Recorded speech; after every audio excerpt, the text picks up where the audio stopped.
Assalamualaikum warahmatullahi wabarakatuh. Mensikapi kondisi di zaman ini, Gus, di mana kebenaran dan kebatilan itu sangatlah tipis bedanya. Sesuatu sing ketoke bener ternyata itu keliru, dan sesuatu yang ketoke keliru ternyata itu bener. Sebagian orang mengatakan ini akan mendekati akhir zaman. Pertanyaannya ngeten, Gus, apakah dengan digelarnya ilmu tauhid yang secara besar-besaran ini ada hubungannya dengan huru hara akhir zaman yang akan terjadi? Yang kedua,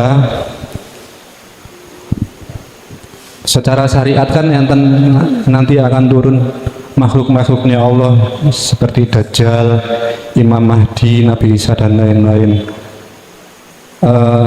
Umat di zaman itu mengenali beliau-beliaunya ini, makhluk-makhluk Allah ini bagaimana? Secara kasat mata nopo secara basyariah? Moten mawon.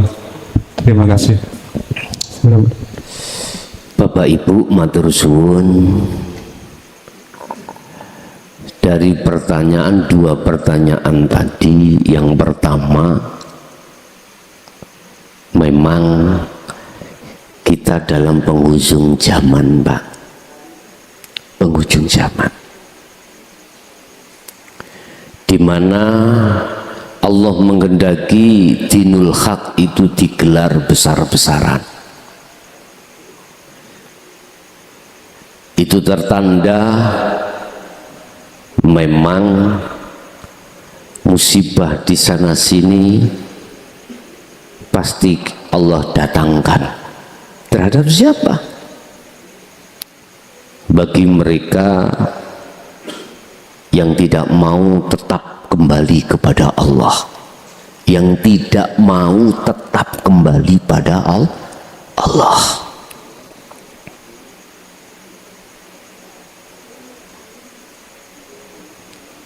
Dan itu sudah benar.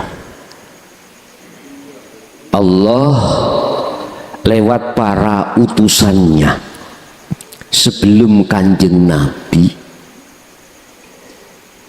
sejarah hikayah ceritanya itu begitu. Tatkala sebuah kaum sudah tidak mau menerima ajaran Rasul sebelum Nabi Muhammad, tidak hanya menerima, tidak hanya dia tidak mau menerima, bahkan menghujat, mendurhakai ajaran Rasulullah itu. Apa yang terjadi sejarah para nabi dan rasul itu? Allah pasti mendatangkan pembumi hangusan umat-umat yang seperti itu, yang nantinya akan diganti dengan periode berikutnya. Sampailah pada Rasulullah Muhammad Sallallahu Alaihi Wasallam, dan itu tidak jauh berbeda.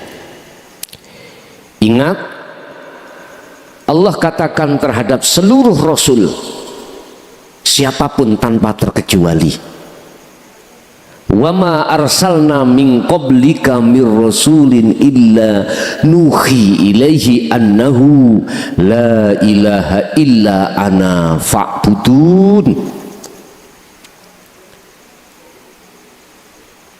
Allah, aku tidak mengutus satu utusan sebelum kaum Muhammad, termasuk dirimu, kecuali harus membawa inti daripada wahyuku. Apa inti puncak daripada wahyu Rasulullah? Ini tertuang di dalam surah Al-Anbiya ayat 25, Pak. Harus genahno mengajarkan mengajak umatnya untuk mentauhidkan Allah. Di mana la ilaha illa ana, tidak ada Tuhan kecuali aku, fa'budun, ajaklah Muhammad umatmu itu untuk menyembahku, aku. Ini keluarnya kan dzikir fana'u dzikri, Pak. Ruhaniyah akan bisa sampai di situ manakala mengikuti Rasulullah Sallallahu Alaihi Wasallam. Rasulullah melakukan khalwat, melakukan uzlah, kita harus tiru.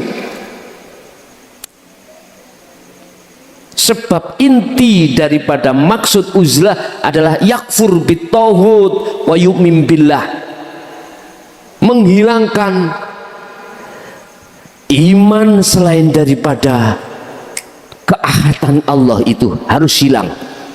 Dengan begitu nanti wa yu'min billah, bakal imannya hanya pada Allah,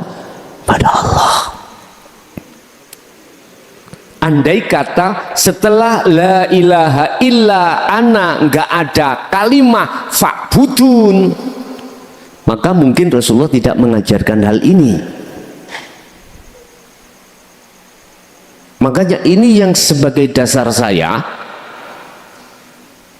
untuk greget, mengapa di mana daerah manapun saya katakan tentang masalah tauhid ini, sekalipun mayoritas ditolak para umat, itu bukan urusan saya. Saya pun tidak akan bersedih dengan keadaan seperti ini, tidak. Ana nadhirum mubin, saya hanya menyampaikan perkara yang jelas, yang hak itu hak. Urusan umat ini menerima dan tidak itu bukan urusan saya. Hanya bertugas, saya hanya bertugas sampaikan hal ini. Mohon maaf, selama 23 tahun saya menyampaikan hal ini, apa namanya, keluh kesah, yang namanya sejarah yang kuterima bermacam-macam, Pak. Dan itu tidak menjadikan saya untuk berhenti sampai di mana Allah itu memberhentikan saya menyampaikan hal ini. Makanya jangan heran saya berkata seperti ini, semata-mata itu bentuk Allah sayang terhadap ruhaniyah kita sebagai hambanya. Itu manakala kita sadari. Tapi kalau tidak kita sadari, aku yakin hal itu dianggap sebagai dongeng atau sihirnya Muhammad. Naudzubillahi min dzalik. Memang Bapak, itu adalah tanda di mana Allah akan membumi hanguskan mereka yang mencemooh bahkan mendurhakai tentang hal itu. Hal itu apa? Kembalinya ruhaniyah pada Allah. Qad khasirul ladzina kadzdzabu biliqa'illah. Sungguh sengsara, sungguh merugi mereka yang mendustakan terhadap pertemuan pada Allah. Padahal pertemuan pada Allah, benang merahnya itu berupa syirik harus ditarik. Bisanya syirik khafi ini ditarik lewat ajaran Rasulullah, sehingga diamalkan dengan bentuk khalwat atau uzlah. Pun itu yang pertama. Yang kedua, tanda akhir zaman memang utusan Allah akan diturunkan. Apakah itu Nabi Isa, Dajjal, terus siapa tadi? Imam Mahdi. Di situ punya fungsi masing-masing. Cuman saya kenalkan, ini bentuk basiroh, nanti dilihat dari basiroh. Apakah bisa dilihat dari basyariah? Bisa. Kalau basiroh berarti ruhaniyah, ainul basiroh mata hati. Kalau basyariah berarti mata dohir. Tapi bukan berarti saya menuduh, oh iki Dajjal, oh iki Isa, bukan Pak ya? Ndak. Pun tak awali dari basiroh. Siapa dan apa tanda yang disebut Dajjal itu? Siapa yang berperan di situ disebut Dajjal? Dajjal di situ visi dan misinya mengkafirkan umat. Wa yastahibbunal hayata dunya alal akhirah. Pertama, membikin duniawiyah ini dianggap segala-galanya. Bagaimana ruhaniyah jenengan ini Bapak Ibu sekiranya kedorong untuk bercinta pada yastahibbunal hayatat dunya, kehidupan kesenangan duniawiyah. Jikalau ruhaniyah sudah masuk dalam perangkat Dajjal ini, alal akhirah, pasti melalaikan Allah. Sampai-sampai Bapak Ibu, ketika waktu kita sholat, lalai dari Allah, ingat terhadap kesenangan dunia. Siapa Dajjal itu yang dimaksud? Gerabako Dewi.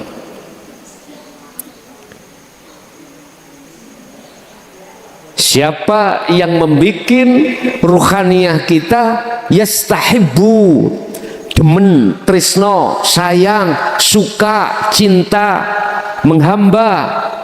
Udah, sampean gerabak dewi. Pertama. Kedua, wa yasudduna an sabilillah. Mereka akan menghalangi terhadap ruhaniyah ketika saat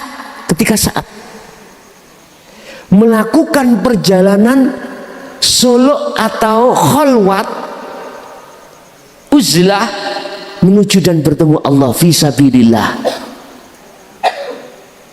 Ruhaniyah sampean gerabak dewe. Siapa yang menghalang-halangi? Bahkan Dajjal itu menanamkan satu keyakinan bahwasanya fisabilillah ini nggak benar. S2. Sehingga alat sistem ilmu yang untuk rohaniyah bisa berjalan fisabilillah itu dikatakan sesat. Ajaran dinul haq inilah dikatakan sesat. Yang ketiga, wa yabghunaha iwaja. Apa itu? Mereka menginginkan perjalanan sampean rohani itu bengkok, iwaja. Umpama cara jasad arepe nang masjid, keliru nang ndoli lah, itu dibikin seperti itu. Arepe ngedekno pengajian, berangkat keliru mlebu nang gedung biskup, iku bahasa riah. Padahal Allah katakan ulaika, mereka ini iku fi dhalalim ba'id, tersesat jauh. Dajjal itu. Tapi apa memakai ulaik? Dajjal situ to Pak. Lah kok ulaik? Ulaik iku akeh. Dalam surat apa Pak itu tadi? Ibrahim Pak ayat 3. Tetapi jenengan jangan khawatir, Dajjal iku ana mungsuhe. Siapa? Nabi Isa. Nabi Isa diturunkan Allah ke bumi.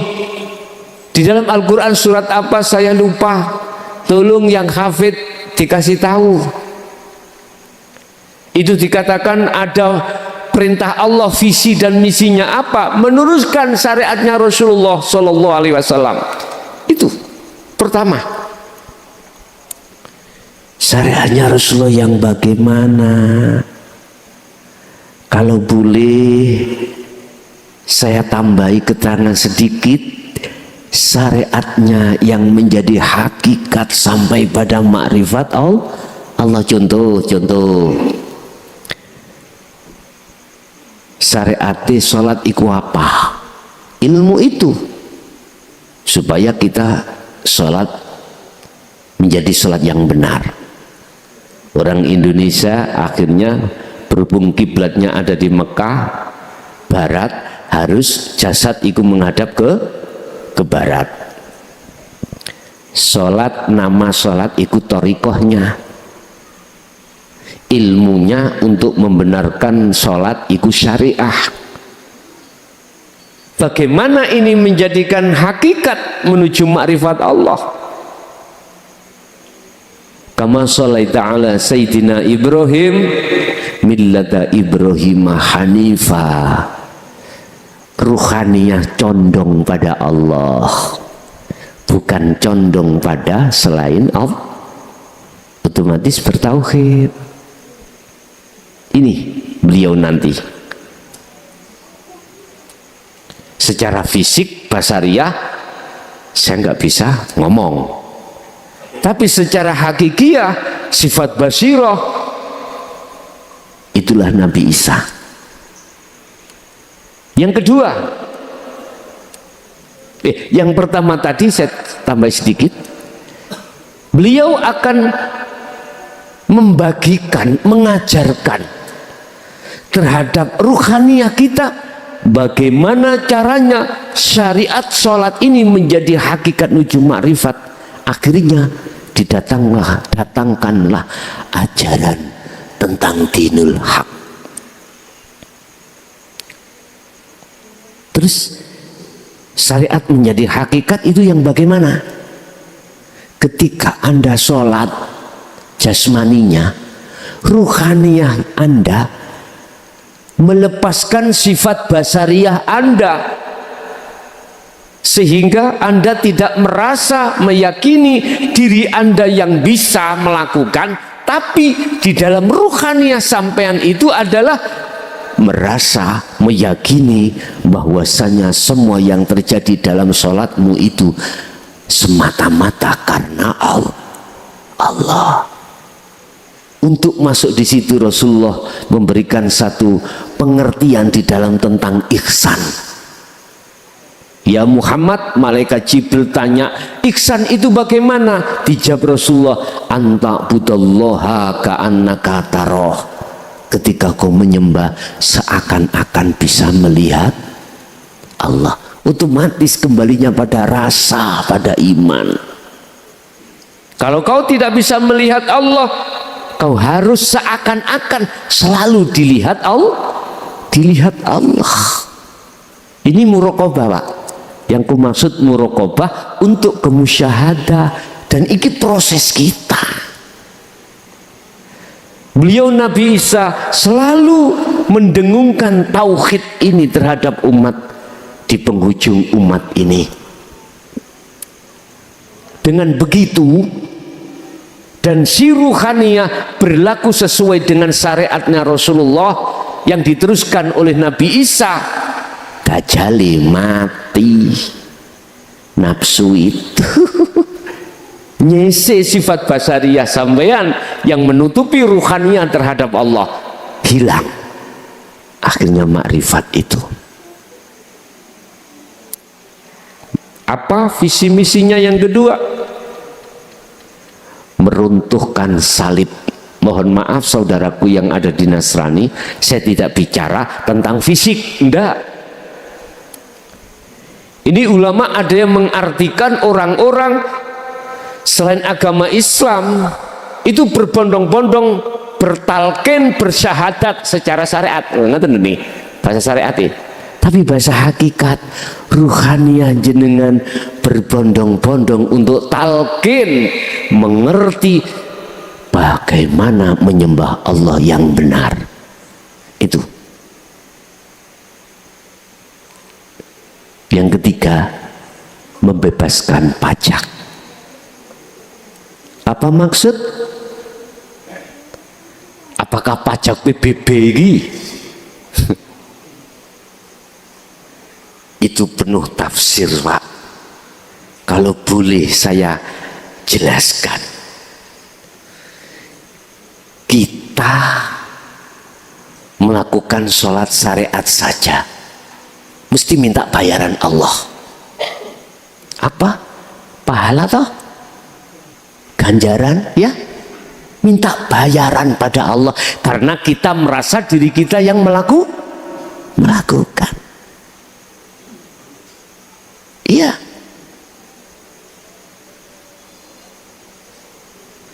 Pokoknya siapapun kita, kalau merasa diri kita yang melakukan, mesti orientasinya adalah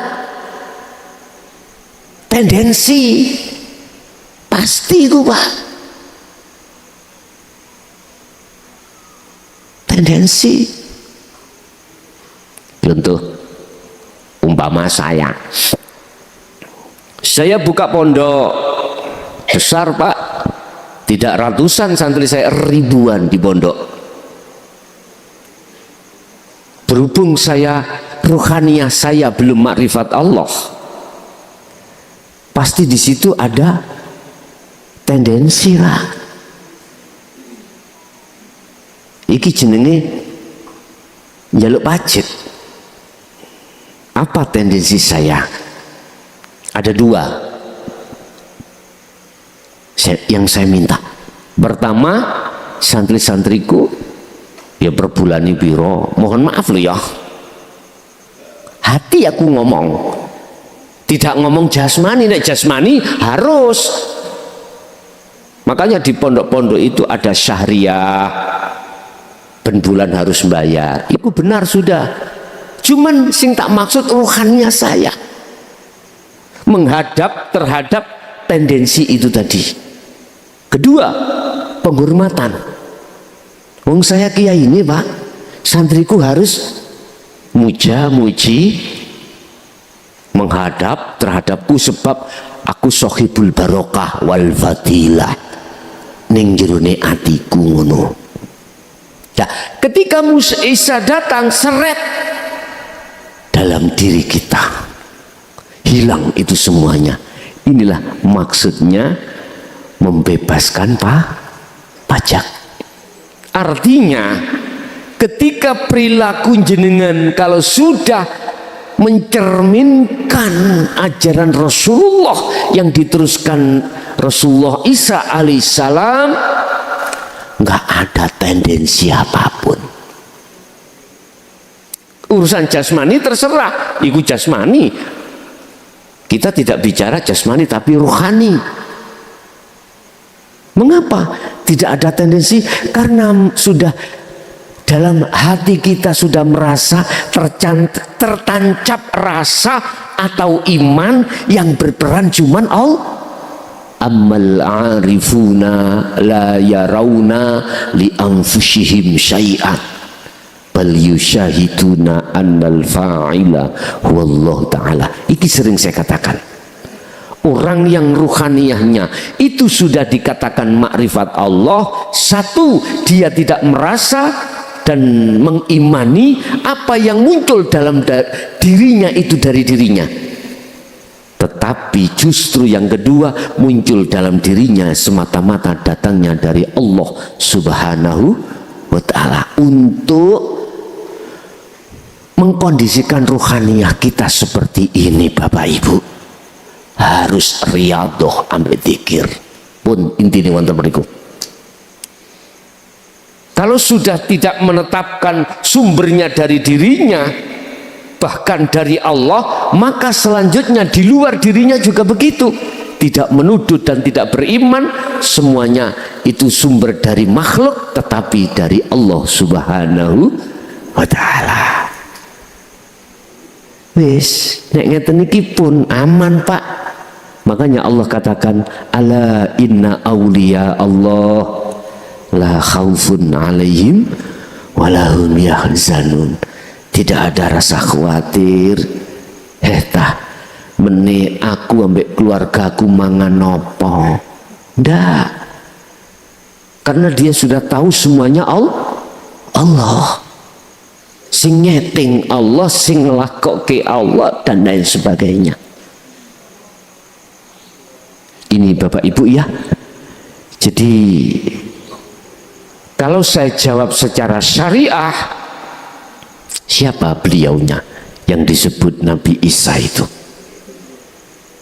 Terus visi misinya secara syariat bagaimana? Ngomong syariat ya, beliau selalu mengibarkan bendera tauhid. Beliau selalu tidak ada, mohon maaf, apapun yang beliau berikan itu diijoli dengan perkara yang berhubungan dengan urusan materi.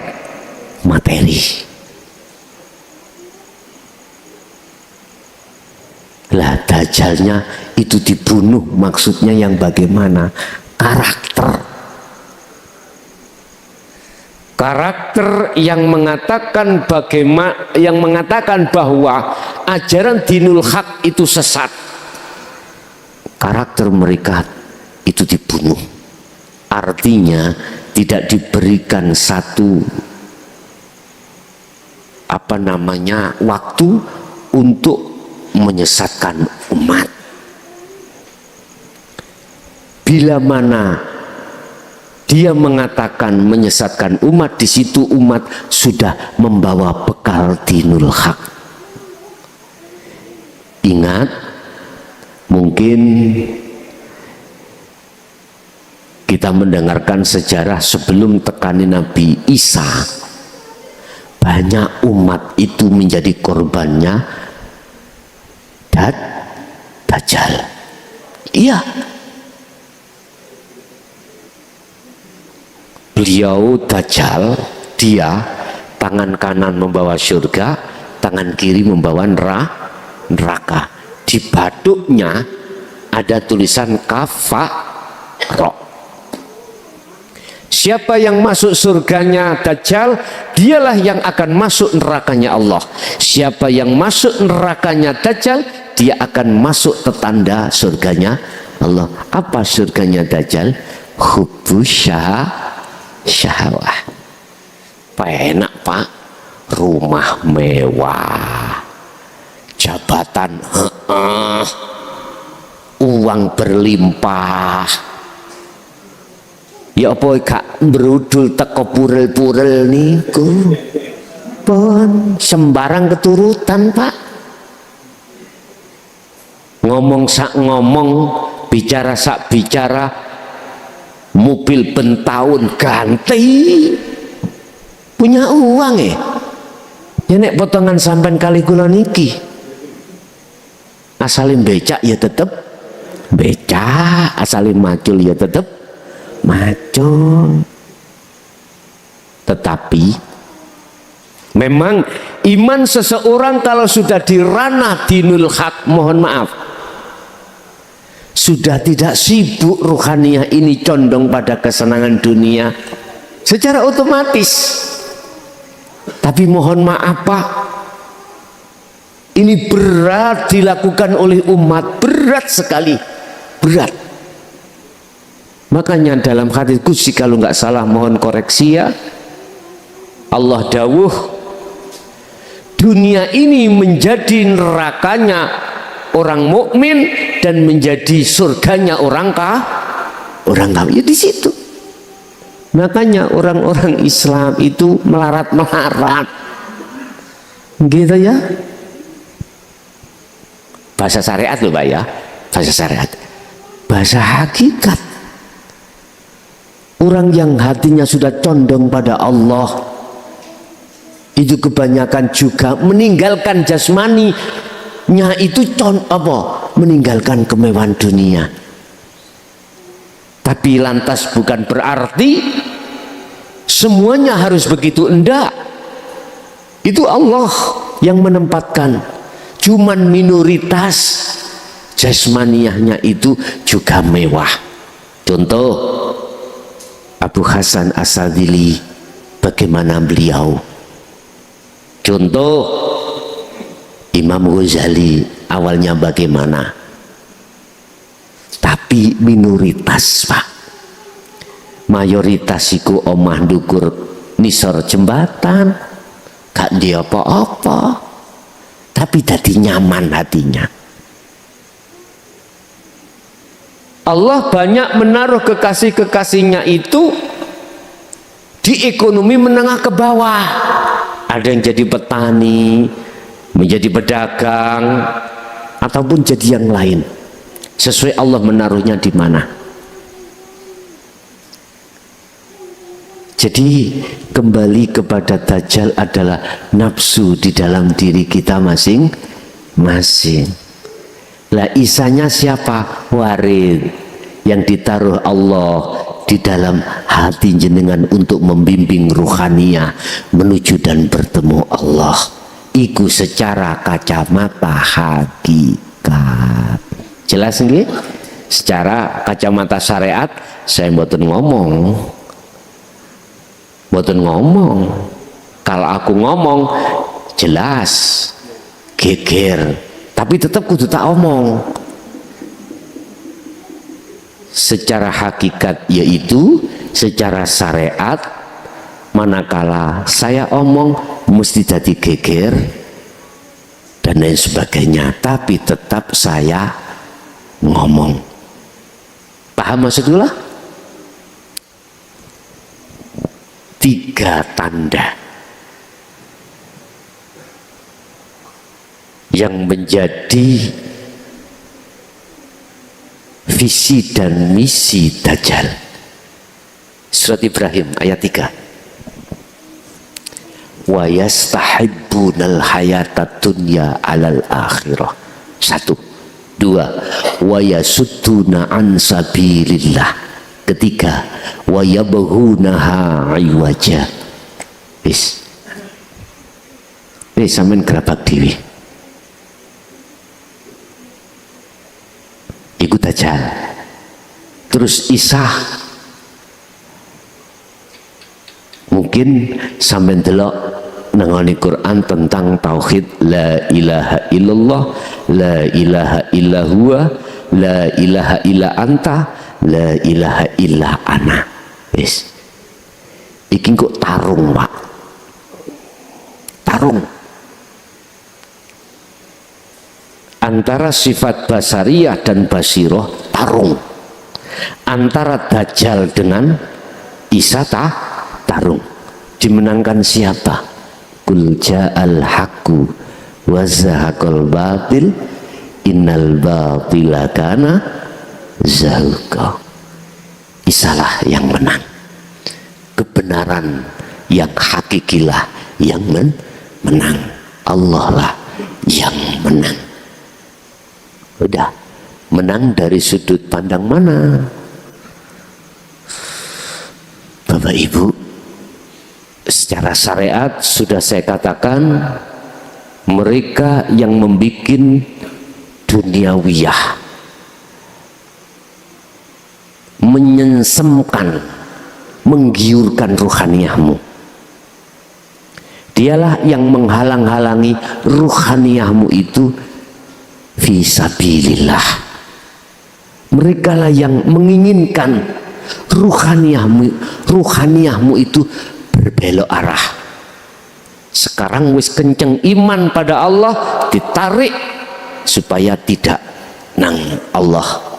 Engko awakmu gendeng nek ana kono, durung cukup umur nek awakmu nek wis ana kono, syariatmu iku sik durung patek teteh, kok ngaji hakikat, wis nggandoli mau macam-macam.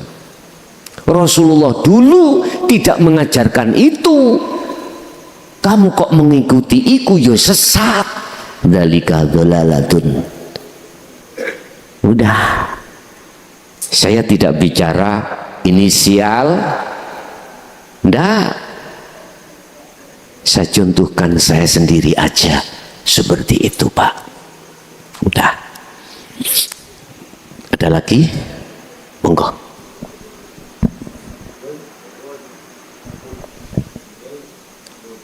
Cukup? Nggih. Pun Bapak Ibu hadirin jamaah rahimakumullah, sebelum kami tutup, mungkin dengan tangisan darah saya katakan terhadap seluruh umat manusia, saya tidak pandang bendera tauhid Islam, Hindu, Buddha, Nasrani, kepercayaan ataupun apa enggak. Dengan tangisan darah, lekaslah Anda, ruhaniyahmu kembali pada Tuhan. Hanya itu. Assalamualaikum warahmatullahi wabarakatuh. Waalaikumsalam warahmatullahi wabarakatuh. Mula badhe tanglet masalah hadis ingkang berbunyi A'udzubillahi minasyaitonirrajim. Bismillahirrahmanirrahim. Inna dina indallahi Islam. Sesungguhnya agama ingkang diridhai Allah hanya agama Islam. Sing dados pertanyaan, napa namun agama Islam ingkang diridhani dening Allah? Selain agama Islam, terus pundi Gus? Lajeng pertanyaan nomor 2, selain agama Islam, kinten-kinten mangkin iku saged kewusulan apa dhateng Allah, utawi menawi pecah saged ilahi rajiun. Lajeng pertanyaan nomor 3, kula nanti kepireng terus surga niku namun diperuntukkan orang Islam niku leres napa mboten Gus? Padahal di lain sisi kawonten ayat hadis innallaha la yanzuru ila ajsamikum wala ila suwarikum wala ila amwalikum walakin yanzuru fi qulubikum a'malikum.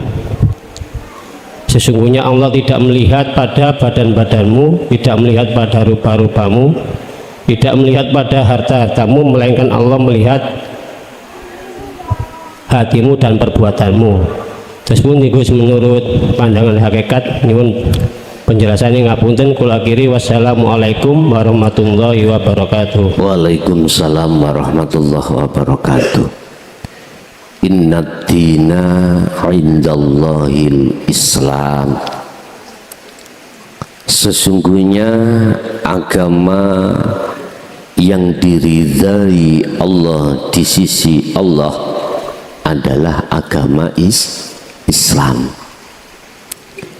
Ini yang menjadikan pertanyaan saya, Islam yang bagaimana? Islam adalah dari kata pasrah. Siapa yang pasrah? Terus syaratnya pasrah itu apa saja?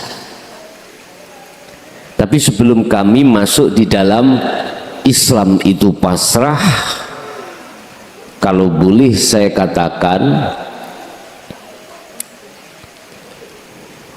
keislaman kita kebanyakan itu hanya jasmania, hanya jasmania. Tandanya kita kalau Islamnya jasmania saja, jasmani kita patuh dengan hukum syariah, meninggalkan larangan, menjalankan perintah. Jasmani. Tetapi pertanyaannya, apakah ruhaniyah kita juga begitu? Terus apa yang dilarang tentang ruhaniyah dan apa yang diperintah tentang ruhaniyah pada Allah? Dengan begitu Allah menjawab dalam surah Al-Baqarah ayat 208, wahai orang-orang yang beriman, masuklah kamu di dalam agama Islam dengan sempurna. Lah ini bukan Islam itu tidak sempurna, keislaman kita mayoritas kurang sempurna. Sebab kesempurnaan dalam Islam itu ada di syariat, thariqah, hakikat dan makrifat. Padahal kita umumnya manusia umat Islam mandeki berhentinya kebanyakan di thariqah. Kebanyakan loh ini. Lah, ruhaniyah kita minoritas. Minoritas pasrah tenan pada Allah. Minoritas muslim. Muslim itu orangnya, Islam agamanya. Tandanya apa kita itu ruhaniyah kita estu belum muslim. Kita masih gerutu. Mengapa kita masih gerutu? Karena pendidikan hakikat makrifat belum kita lakukan. Ingat Allah berkata, wa may yakfur bitaghuti wa yu'min billah.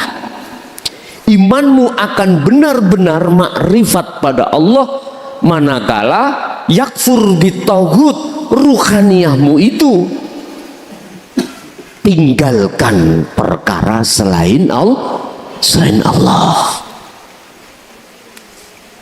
Wa qala aidan anibudullaha wajtanibut taghut. Ini hukum di dalam ruhaniyah kita.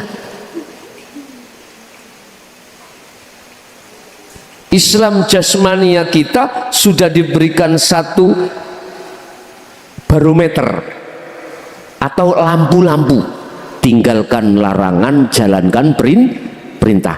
Nah sekarang lampu-lampunya rohaniyah itu apa? Bapak Ibu, anibudullaha, ruhaniyah kita itu harus selalu liqo pada Allah, harus selalu kembali kepada Allah dalam segala hal apapun yang dihadapkan Allah.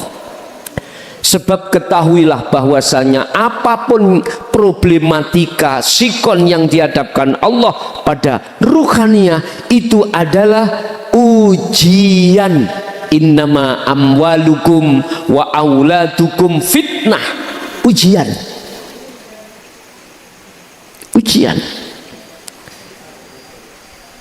Ruhaniyah kita anibudullaha harus mengarah pada Allah.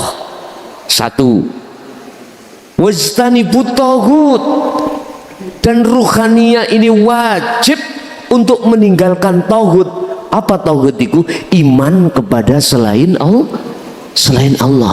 Bukan Allah yang kumaksud sebuah lambang nama, bukan hidup yang kumaksud sifat. Tidak.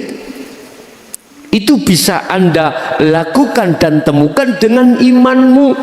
Bahasa Jawa, dengan rasa itulah kau akan mengimani bahwasanya hanya hidup itulah yang berperan atas segala-galanya.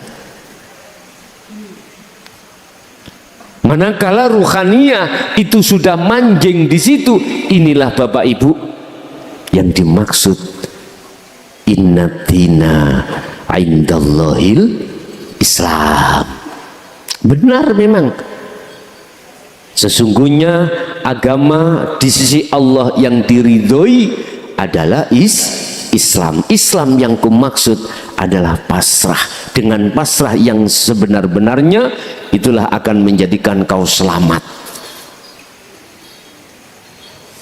Kita kebanyakan kan pasrahnya itu pasrah ucapan.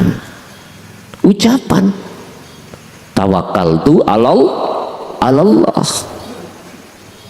Tapi praktek kenyataan rohania kita gerutu.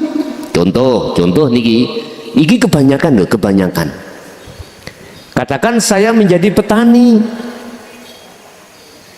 modal saya untuk bercocok tanam membutuhkan uang 2 juta.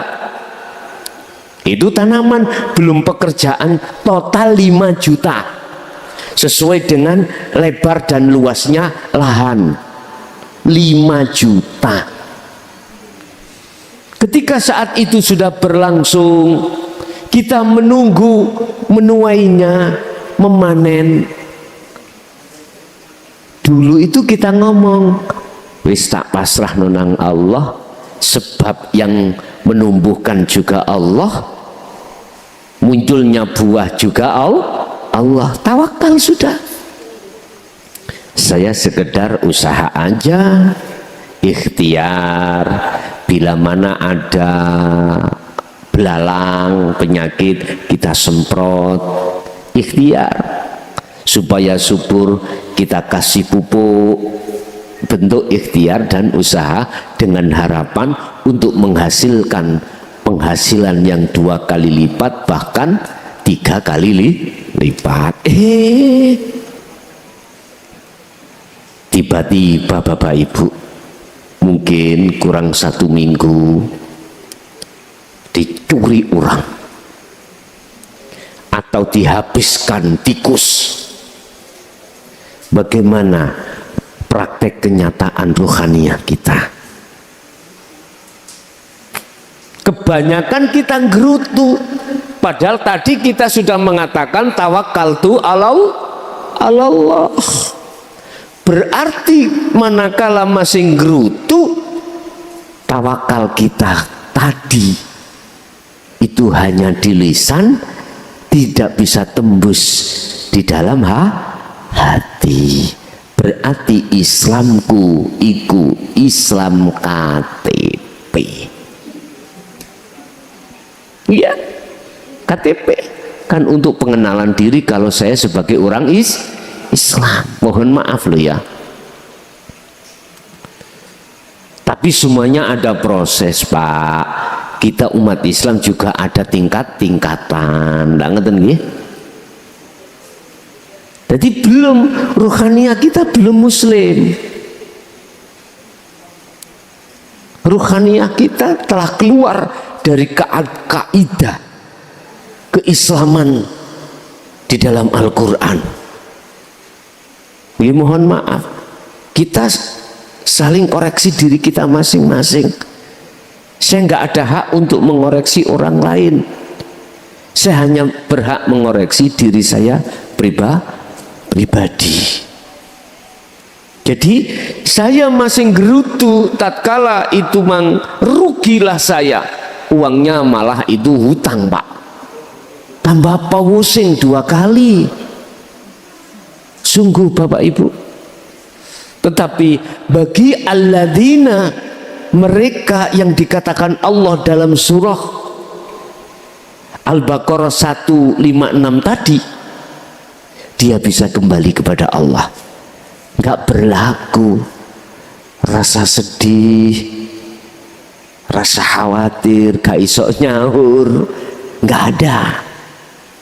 Karena dia mengalir, rohanianya itu mengalir pada skenario Allah.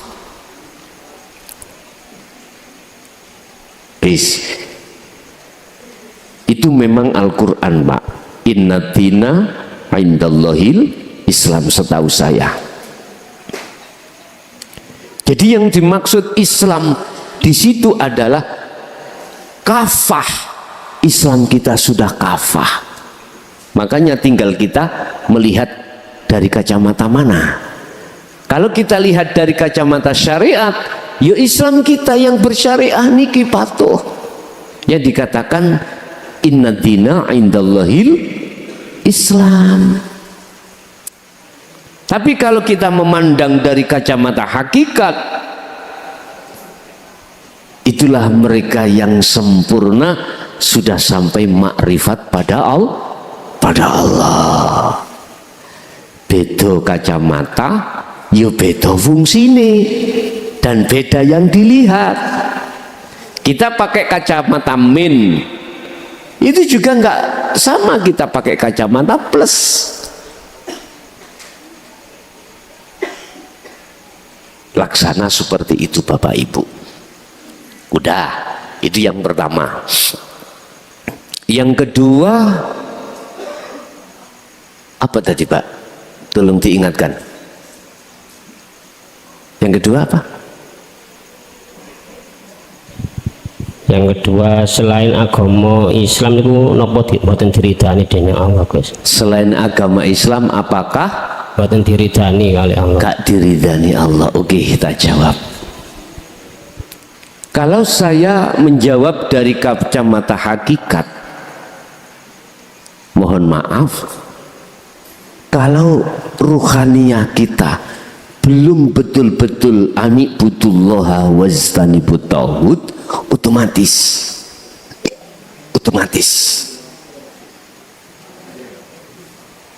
selain Islam tidak diridani. Memang berarti tindakan ruhaniyah Bapak Ibu.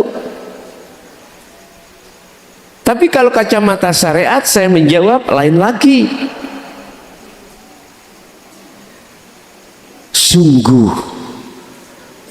indahnya kalau keislaman itu sempurna, jasad ma'a ruhihi, sungguh indah banget.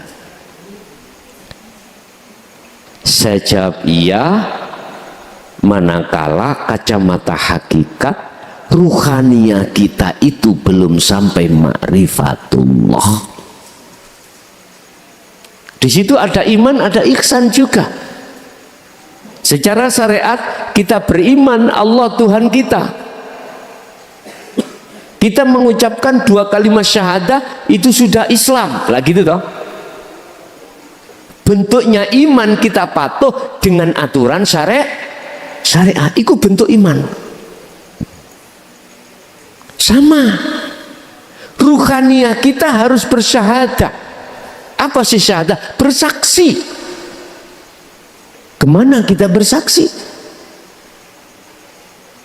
Kita harus dan wajib tahu siapa yang kita saksikan. Taunya tidak hanya sebatas nama Bapak Ibu. Harus tahu yang memiliki nama Allah itu siapa. Kita sebagai pelaku yang menyaksikan, dikatakan benar syahadat kita manakala ruhaniyah kita tahu siapa yang kita saksikan. Setelah kita tahu ruhaniyah kita siapa yang kita saksikan, maka otomatis di situ ruhaniyah harus iman. Imannya hanya pada Allah. Maka di situ ditekankan dalam satu ayat, anibudullaha wajtanibut tauhid. Arahkan selalu ruhaniyahmu kembali kepada Allah. Artinya iman, apabila kita bicara iman, iman harus pada diri Allah hidup yang berperan atas segala-galanya. Ini otomatis wajtanibut tauhid, kita dilarang ruhaniyah untuk beriman terhadap selain Allah. Sebab selain Allah itu disebut tauhid. Kalau bahasa hikam disebut al-aghyar, sesuatu yang menggelapkan ruhaniyah kita pada Allah. Itulah duniawiyah, itulah makhluk. Jelas Pak ya? Jadi apakah selain agama Islam itu tidak diridani? Saya melihat menjawab dari kacamata mana. Kalau kacamata syariat, jawabannya memang iya.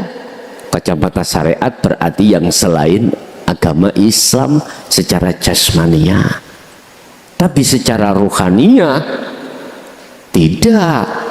Siapapun yang ruhaniyahnya itu masih beriman, ada iman selain Allah, yang kumaksud Allah bukan nama, hidup itu alladzi, yang hidup bukan sifat, tapi laisa kamislihi syai'un.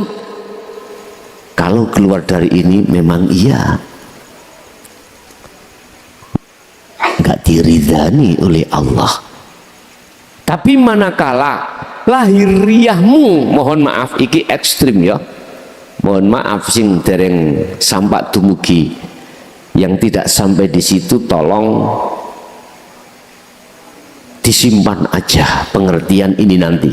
Apa? Secara jasmanimu, entah kau iku orang sobiin ya, atau Nasoro, Yahudi, jasad lu ya, mohon maaf sekali lagi, saya memandang dari kacamata hakikat, bukan syariat.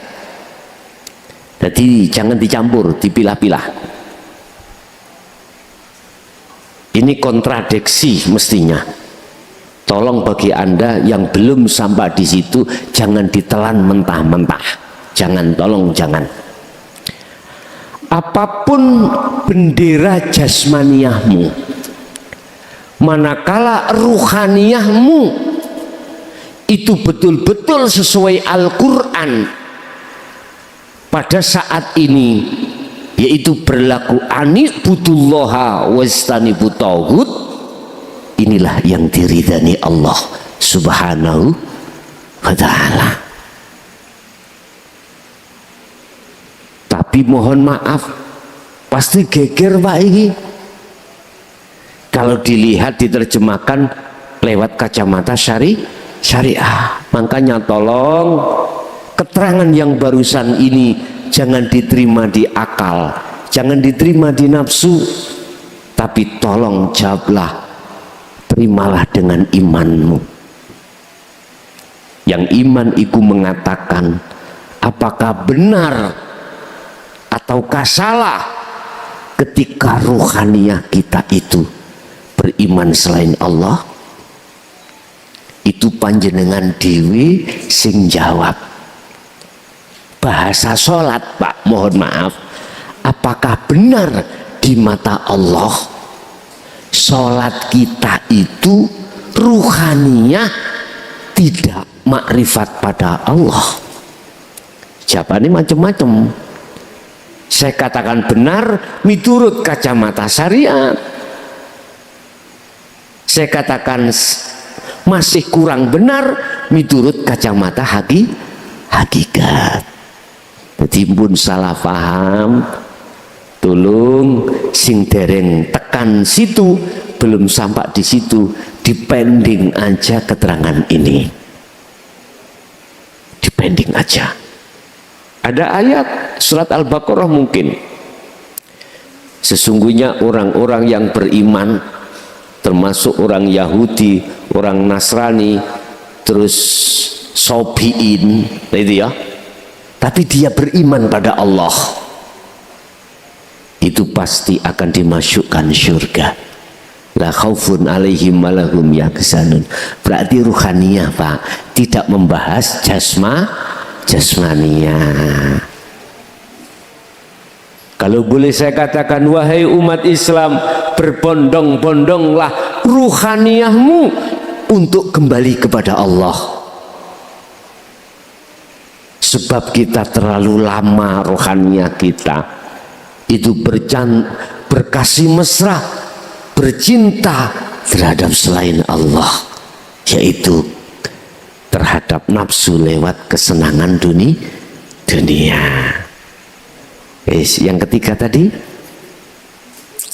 lupa saya. Selain agama Islam niku kalau kepiren terus surga niku dikhususaken kangge yang agama Islam. Nggih leres. Jadi surga itu hanya diperuntukkan orang-orang Islam. Islam yang bagaimana ini Pak? Aku tidak akan memasukkan hambaku terhadap surgaku manakala di dalam dirinya hambaku ada syirik terhadapku. Enggak akan. Berarti iman selain Allah pun sampean gerabak dewi. Ayat iki sampean maknani dewi. Aku Allah tidak akan mengizinkan hambanya untuk masuk di dalam surganya manakala di dalam diri hamba masih ada syirik, menyekutukan Allah. Bahasa ini Pak, kita sebagai umat Islam hanya mengenal syirik jali. Syirik jali. Sementara syirik khafi tidak kita dengarkan. Syirik itu perbuatan ruh, karena ini bersinggungan langsung dengan iman. Mohon maaf Pak, contoh tadi ini syirik khafi termasuk. Contoh tadi saat ngaji tadi hujan turun lebat. Dasarnya kita itu pakai seng, kafalum, suara tambah keras lagi itu wangi, keras. Terus dalam hatiku ada iman. Gegara air hujan ini menjadikan suara gemuruh dan mengganggu orang ngaji. Iman dalam hatiku seperti itu masih kelebu syirik khafi pada Allah. Makanya ayat ini memang tadi katakan faqalu inna lillahi wa inna ilaihi, kembalilah kau langsung pada Allah, lihatlah Allahnya, likoklah pada Allah, biar enggak keselilitan syirik khafi tadi. Ini contoh kecil, contoh kecil. Lah untuk memurnikan Pak, memurnikan iman kita ini kadang begitu, kadang murni, kadang budak ya, keruh, kadang murni, kadang keruh. Memang itu adalah proses kita ketika ada di fana ke kamil, kamil ke bako. Tapi Allah katakan tadi sholawat, artinya Allah akan selalu memberikan pengampunan terhadap mereka-mereka yang selalu mau kembali kepada Allah. Oke lah Pak, pada saat itu belum mampu hatiku menembus terhadap Allah sehingga menuduh suara yang sangat mengganggu itu datangnya dari air hujan. Setelah selesai ini baru sadar, ruhaniyah bisa kembali pada Allah. Loh, inilah maksud Allah katakan sholawatuhum, mereka itu mendapatkan pengampunan dari Allah. Sebab ketika saat detik-detik terjadinya itu, oleh karena iman kita, makrifat kita masih ada di muraqabah, belum ke musyahadah, Allah katakan sesungguhnya kau itu sebetulnya tidak mau ingkar padaku, tetapi oleh karena kelasmu itu masih ada di fana, tak ampuni. Karena kau sesungguhnya tidak ada unsur sengaja untuk berzolim pada Allah. Wala bagin wala adin, innallaha ghafurur rahim. Pun makanya mengapa Allah dawuh wa minal laili fasjud lahu fasabbihhu lailan tawilan. Fasjud, fasabbih, fasabbih membersihkan, Karena pada waktu siang itu kita kemasukan reget-reget, malamnya kita bersihkan. Wa minal laili, dan sebagian daripada malam, fasjud, tundukkanlah hatimu pada Allah, berarti kholwat, fasabbih, berarti bersih, membersihkan. Siang tadi masuk di dalam hati kita, namanya kotoran. Apa itu kotorannya? Tadi saya beriman, yang membuat gaduh suara itu adalah air hujan. Akhirnya sadar, Pak. Betul, memang untuk umat Islam saja. Cuman yang saya pertanyakan, Islam yang bagaimana? Yang kafah, Pak.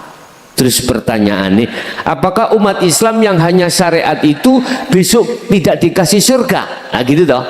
Umpama itu pertanyaan. Andai kata iya, Pak, iya, itu mungkin diletakkan di emperan. Tapi emperan itu lebih luas dari sak Jawa Timur loh, Pak. Iya, lumayan toh. Lumayan. Jawa Timur ini luas, sampai nggoni dewi. Nah, bahasa syariat insya Allah. Jadi saya nggak berani mengatakan dapat atau tidak, enggak. Tapi kalau sudah kerananya kerohaniah, berani saya pastikan. Rohaniah yang sudah sampai makrifat Allah, menjadi kekasih Allah, pasti diperuntukkan oleh jenengan-jenengan yang seperti itu.